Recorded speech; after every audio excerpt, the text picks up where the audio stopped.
A good, very successful loading, if you tell me, eh? Well, not too bad then. No, they're very quiet, really, aren't they? Yeah, they're quiet, but loading is something different, isn't it? It is, especially for the first time. Very much. So what is the buyer going to be looking for tomorrow, do you think, then? Well, as near to the perfect animal as he can find, really. Something that's in proportion, well balanced, smooth and with good hindquarters and standing on 4 good legs, possibly.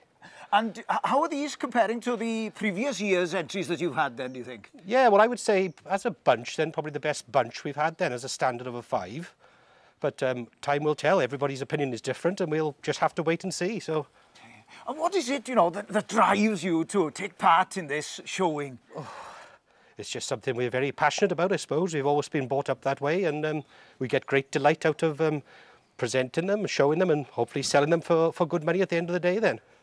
Wish you luck tomorrow then. Thank you very much. Thank you. Cheers.